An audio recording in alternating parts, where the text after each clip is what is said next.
नमस्कार साथियों, आइए आप लोग का हमारे YouTube चैनल RM क्लासेस में स्वागत है।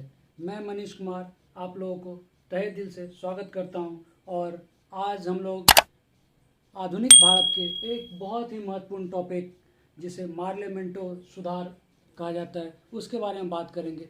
हम लोग रोज़ कोई ना कोई टॉपिक लाएंगे जो हमारे एग्ज़ाम के व्यू से बहुत ही इम्पोर्टेंट होंगे और उससे डायरेक्ट ही क्वेश्चन पूछे जाएंगे। तो हम लोग धीरे धीरे करके सारे टॉपिक को देखेंगे और हम लोग आज मार्लियामेंटो के बारे में बात करेंगे। तो चलिए शुरू करते हैं हम लोग आज का क्लास। और क्लास शुरू करने से पहले आप लोग इसे अपने दोस्तों के साथ शेयर करें और हमें ऐसे ही प्यार बनाए रखें हम पे। चलिए शुरू करते हैं हम लोग आज का क्लास। क्या है मार्लियामेंटो सुधार, ये कब हुआ था? तो ये हुआ था 1909 में। तो मार्लियामेंटो सुधार ही इसको क्यों कहा जाता है? क्योंकि उस समय जो भारत के वायसरॉय थे उनका नाम क्या था?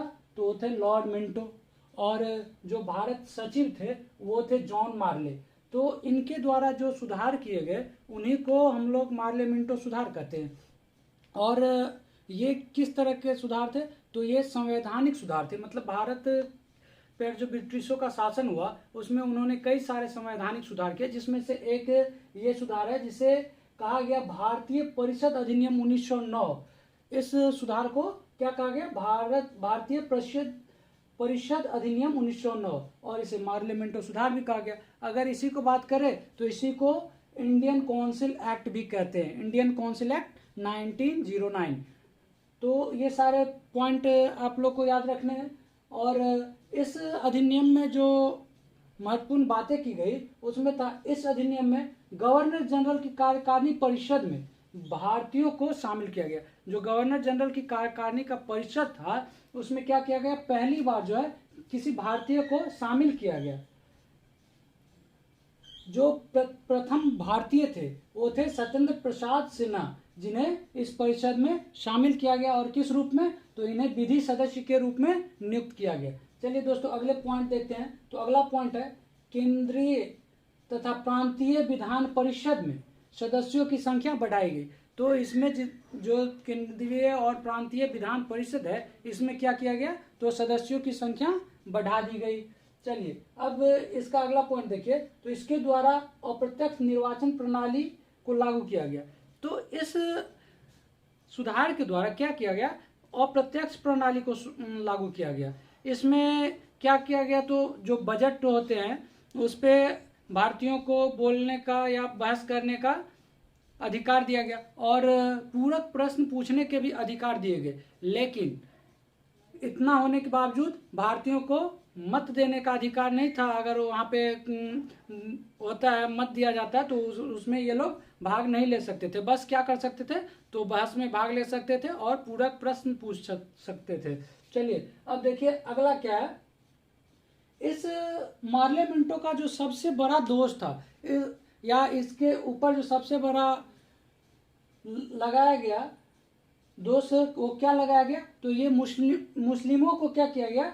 तो पृथक निर्वाचन मंडल दिया गया। तो किस आधार पर? संप्रदाय के आधार पर। तो सांप्रदायिक प्रतिनिधित्व प्रणाली के तहत मुसलमानों के लिए पृथक निर्वाचन मंडल की व्यवस्था की गई। इस की एक ये बहुत बड़ी इस सुधार की दोष मानी जाती है, क्योंकि ये भारत के राजनीति में कहीं ना कहीं बहुत ही नकारात्मक प्रभाव छोड़ा।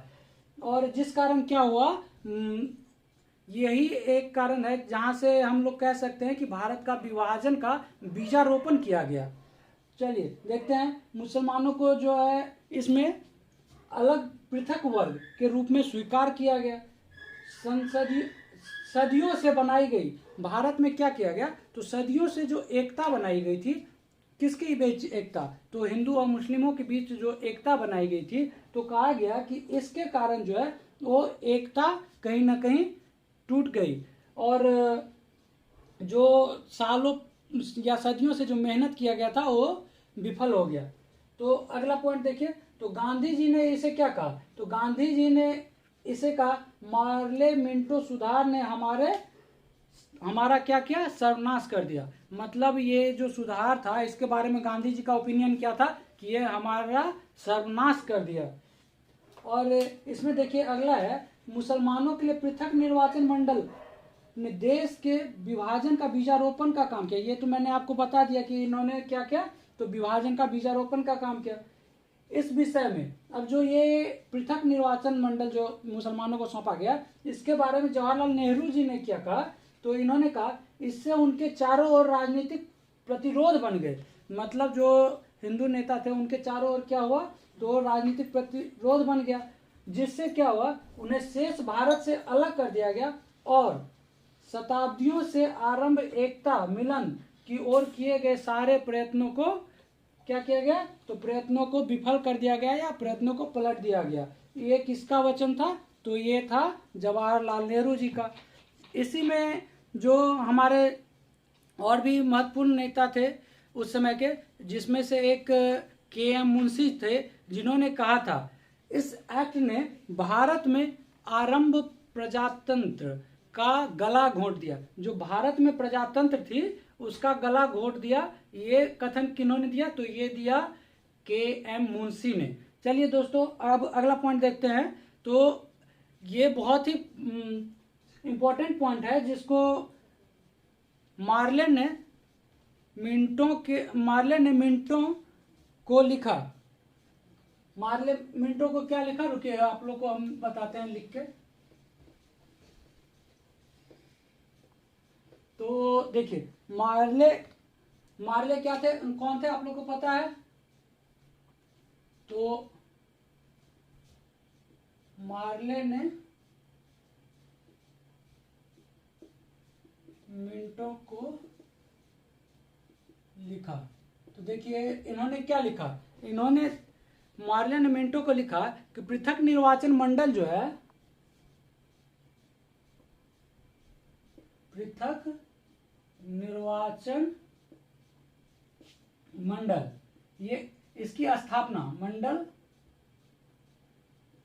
की स्थापना,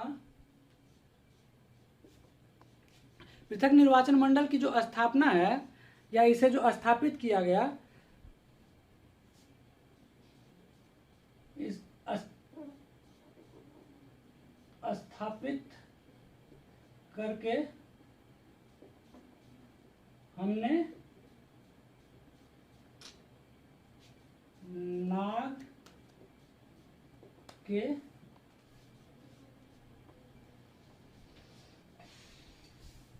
दांत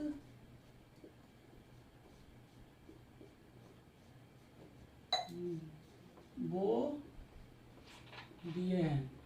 ये कथन किसका था, तो मार्ले ने किसको लिखा, मिंटो को लिखा कि हमने पृथक निर्वाचन मंडल को स्थापित कर नाग के मुंह में दांत रोप दिए हैं। ये कथन किनका हो गया, तो मार्ले का हो गया। अब इस एक्ट को या इस मार्ले मिंटो सुधार को एक और चीज कहा जाता है, इसके प्रावधानों को हितैषी निरंकुशवाद की संज्ञा दी गई। किसको, तो इस मार्ले मिंटो को क्या दिया गया, हितैषी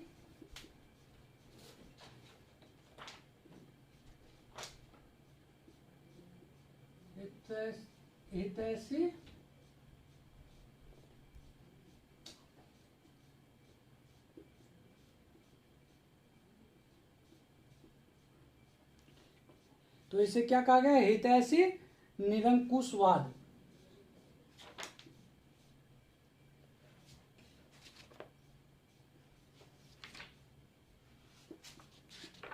हितैषी निरंकुशवाद इसको कहा गया या इसको संज्ञा दिया गया, किसको, तो मार्ले मिंटो सुधार को। तो चलिए दोस्तों अब हम लोग यहीं पे ख़त्म करते हैं इस वीडियो को, क्योंकि इसमें जो भी इम्पोर्टेंट पॉइंट है या जितने भी एग्जाम से पूछे जाते हैं हमने आपको लगभग सारे पॉइंट बता दिए हैं। इससे बाहर आपको एग्जाम में शायद ही पूछे जाएं, क्योंकि इससे बाहर आपको बीपीएससी तक में नहीं पूछे जा सकते हैं। चलिए दोस्तों आप लोगों का बहुत बहुत धन्यवाद, और आप लोग हमारे इस वीडियो को लाइक करें और हमारे चैनल को सब्सक्राइब करें और अपने दोस्तों के साथ शेयर करें। चलिए दोस्तों धन्यवाद।